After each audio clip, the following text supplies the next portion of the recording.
Guys, welcome to my YouTube channel. ठीक है, आप लोगों को सभी को मेरी तरफ से गुड मॉर्निंग। आप लोग कैसे हैं ये मुझे कमेंट बॉक्स में बता दीजिए। ठीक है, और बता सकते भी हैं, है ना। तो चलिए, आज हम लोग अपने यूपीएससी प्रीलिम्स इनिशिएटिव को लेकर डे 21 पर आ चुके हैं। ठीक, और इससे पहले मैंने आप लोगों को अपने इस इनिशिएटिव में पॉलिटी को कवर करवाया है। उससे रिलेटेड जितने भी इंपॉर्टेंट थीम है उसको कवर करवाया है। उससे रिलेटेड जितने भी पीवाईक्यू हैं उसको सॉल्व करवाया है। ठीक है, अब मॉडर्न हिस्ट्री कवर होने वाली है। ठीक, मॉडर्न हिस्ट्री में अभी हम लोग यूरोपियन आगमन को कवर कर रहे हैं और ब्रिटिश विस्तार आज हम लोगों ने शुरू कर दिया है। कल आप लोगों को यूरोपियन आगमन से लेकर जितने भी पीवाईक्यू प्रीवियस ईयर में क्वेश्चन में आए हैं आप लोगों को सॉल्व करवाऊंगी मैं। आज लाना भूल गई हूँ, बल्कि आज दिन उसी का होना चाहिए था। ठीक है, लेकिन चलिए, आज भारत में ब्रिटिश विस्तार और विजय नीतियाँ ये सब हम लोग देखेंगे। ठीक है, कल पीवाईक्यू आएंगे, उसके लिए आप सभी लोग तैयार रहिएगा। ठीक, और दूसरी बात ये है कि मेरे चैनल को सब्सक्राइब कर लीजिए। ठीक है, लाइक एंड शेयर करिए, जिसमें मेरा ये इनिशिएटिव आप लोगों के जैसे बहुत सारे बच्चों को मदद कर सके। क्योंकि आप लोगों की मदद होगी तो मेरी भी मदद होगी, है ना। मुझे भी अच्छा लगेगा और आप लोगों की मेहनत सफल होगी, साथ में मेरी भी मेहनत सफल होगी। ठीक, तो आप लोगों से ये रिक्वेस्ट है कि मेरा चैनल सब्सक्राइब कर लीजिए, मुझे सपोर्ट करिए, लाइक एंड शेयर करिए। ठीक है, चलिए अब हम लोग अपने आज के टॉपिक को शुरू करते हैं। ठीक, इस प्रीलिम्स इनिशिएटिव के तहत आप लोगों को कंप्लीट प्रीलिम्स रिलेटेड प्रिपरेशन करवाई जाएगी, पूरा गाइडेंस दिया जाएगा। ठीक है, और आई होप आप लोग अच्छा रिजल्ट मेरे साथ लेकर आओगे। ठीक है, तो चलिए अब हम लोग भारत में ब्रिटिश विस्तार को समझेंगे। देखो, भारत में ब्रिटिश विस्तार, विजय और नीतियाँ और सीमाएं इसकी देखें। ठीक है, तो 1757 से 1857 का टाइम पीरियड ये है। जब मैंने पॉलिटी एक बार कवर कराया है ना, तो पॉलिटी में जब पृष्ठभूमि का टाइम आया था तब मैंने आप लोगों को ये सब चीज़ें बताई भी हैं। लेकिन वो पॉलिटी से रिलेटेड हो जाता है। ठीक है, और उसमें उतना ही पढ़ना होता है जितना राजनीतिक विस्तार की बातें करती हैं। लेकिन अगर जब बात हम लोग मॉडर्न हिस्ट्री में इस टाइम पीरियड में पढ़ते हैं तो मॉडर्न हिस्ट्री में नीतियाँ, सीमाएं, है ना, विस्तार, आर्थिक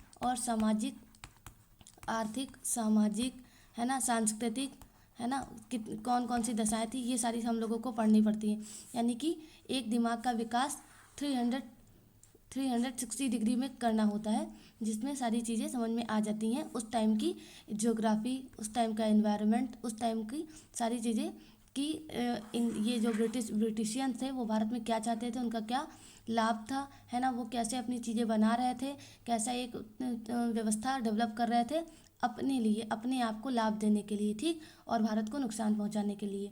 ठीक, और वो नुकसान इतनी चालाकी से पहुंचाया जा रहा था जो हम लोगों को एक लॉन्ग टाइम पीरियड में समझ में आया, उस शॉर्ट टाइम पीरियड में समझ में आ भी नहीं रहा था। और जिसको समझ में आ भी रहा था वो बहुत कम लोग थे, और उनका बस इतना ज़्यादा तेज नहीं चल रहा था कि वो चीज़ें परिवर्तन उतनी जल्दी कर पाएँ। इसीलिए परिवर्तन करने में भी लगभग 100 साल लगे, हैं ना। तो चलिए अब हम लोग उसी 100 साल की एक स्टोरी को शॉर्ट फॉर्म में पढ़ेंगे। देखो, आंग्ल मराठा संघर्ष से लेकर डलहौजी की हड़प नीति तक एक ऐतिहासिक विश्लेषण की ये पीपीटी बनाई गई है। ठीक, इसमें हम लोग क्या देखते हैं। देखो, पहले भीतरी भारत का संघर्ष, यानी कि प्रथम आंग्ल मराठा युद्ध। भारत में भी तो आंतरिक विद्रोह, यानी कि जब मैंने आप लोगों को मराठा, है ना, और ये सब कर्नाटक युद्ध, है ना, कर्नाटक युद्ध से याद आया, कर्नाटक, है ना, आंग्ल फ्रांसीसी और आंग्ल मैसूर युद्ध, ये तीनों युद्ध आप लोग कमेंट बॉक्स में मुझे ईयर लिख के बताओ कि कब कौन कैसे हुआ था, है ना। अगर आप लोग मेरे क्वेश्चंस का जवाब कमेंट बॉक्स में देते हो, ठीक है, तो आप लोगों का माइंड शार्प होगा, खुद आप लोगों को चीज़ें लॉन्ग टाइम में याद होंगी। ठीक है, और आप लोगों को प्रिपरेशन में और भी जुड़ाव महसूस होगा। ठीक है, तो ये आप लोगों के लिए खुद ही बेनिफिशियल चीज़ें होती हैं, तो ये आप लोगों को करनी चाहिए। अब मैं आप लोगों के पास ऑफलाइन तो हो नहीं, जो आप लोगों को पेन कॉपी लेकर या लिखा कर, है ना, या फिर ऐसे ही पूछ कर, फेस टू फेस पूछ कर आप लोगों से। मेरे पास एक ही माध्यम है, सिर्फ कमेंट बॉक्स। ठीक है, आप लोगों से आपका आंसर जानने के लिए, तो आप लोग प्लीज़ आंसर दिया करिए। ठीक है, देखो, फिर प्रथम आंग्ल मराठा युद्ध की अगर बात करें तो 1775 से 1782 का टाइम पीरियड है। जिसके कारण क्या थे, जिसका कारण था पहला कि पेशवा की गद्दी के लिए संघर्ष उस टाइम चल रहा था। पेशवा यानी कि मराठों में राजा को पेशवा बोलते थे, है ना, सबसे बड़ा पद पेशवा होता था। तो पेशवा की गद्दी के लिए संघर्ष उस टाइम चल रहा था। इसमें रघुनाथ राव ने पेशवा बनने की चाह में अंग्रेजों के साथ सूरत की संधि कर लेते हैं उस टाइम। ठीक है, रघुनाथ राव फर्स्ट मराठा राजा थे, ठीक है, उन्होंने क्या, रघुनाथ राव ने पेशवा बनने की चाह में, ठीक है, अंग्रेजों के साथ सूरत की संधि कर लेते हैं। ठीक है, आप कमेंट बॉक्स में मुझे सब लोग बताओ कि सूरत की संधि कब हुई थी, सूरत की संधि कब हुई थी, ईयर बताना है सबको। ठीक है, फिर तीसरा रीज़न क्या था कि मराठा राजनीति में प्रत्यक्ष ब्रिटिश हस्तक्षेप करते थे, मराठा राजनीति में प्रत्यक्ष ब्रिटिश हस्तक्षेप करते थे।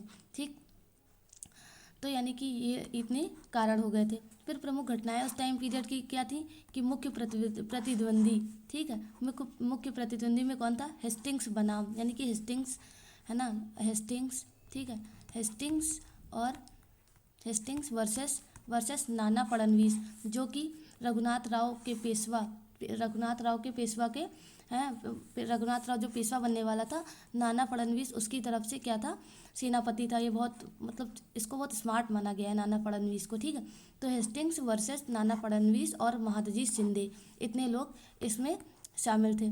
कौन से, प्रथम आंग्ल मराठा युद्ध में, ये बात ये याद रखना इम्पोर्टेंट है। ठीक है, उसके बाद क्या होता है, फिर तेलगांव का युद्ध होता है। इसी को जब ये इन सब ने मिलकर इस युद्ध को किया तो इसको तेलगांव का युद्ध भी बोलते हैं, जिसमें अंग्रेजों की हार हुई थी, पहली बार अंग्रेजों की हार हुई थी, ये बात याद रखोगे। ठीक है, उसके बाद बड़गांव की संधि होती है। बड़गांव की संधि में अंग्रेजों के लिए अपमानजनक थी। ठीक है, उसके बाद परिणाम की अगर हम लोग बात करें तो सालबाई की संधि 1782 में हुई थी, जिसमें यथास्थिति सब चीज़ें बहाल रखी गई थी और अपनी चीज़ें मनवाई गई थी। फिर अंग्रेजों और मराठों के बीच 20 वर्षों के लिए शांति की एक संधि हुई थी, एक समझौता हुआ था। ठीक है, फिर अंग्रेजों को मैसूर से निपटने का एक समय मिल गया था। इतनी चीज़ें प्रथम आंग्ल मराठा युद्ध के टाइम पीरियड में हम लोग पढ़ेंगे। अगर क्वेश्चन बनेगा तो इससे हटकर नहीं बनेगा। ठीक है, ये अब मैं आप लोगों को PYQ जब सॉल्व करवाऊंगी तो दिखाऊंगी, और अगर एक दो पॉइंट इधर इससे मिलकर या हटकर बने होंगे तो आप लोगों का PYQ के थ्रू रिवीजन हो जाएगा, क्योंकि मुझे स्मार्टेस्ट तरीका क्वेश्चंस को सॉल्व करके सिलेबस को पढ़ने में ज़्यादा अच्छा लगता है। ठीक है, और वो ज़्यादा सही लगता है।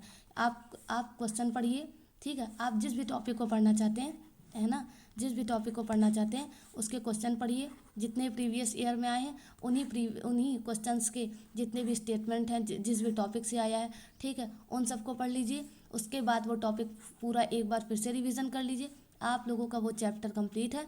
ठीक है, अब अगर उससे क्वेश्चन आएगा तो आप लोगों को उसको सॉल्व करने की क्षमता होगी, आप लोग उसके लिए तैयार होंगे। ये बेस्ट तरीका होता है सॉल्व करने का मेरी समझ से। ठीक है, बाकी आप लोग अपनी राय भी मुझे कमेंट बॉक्स में दे सकते हैं।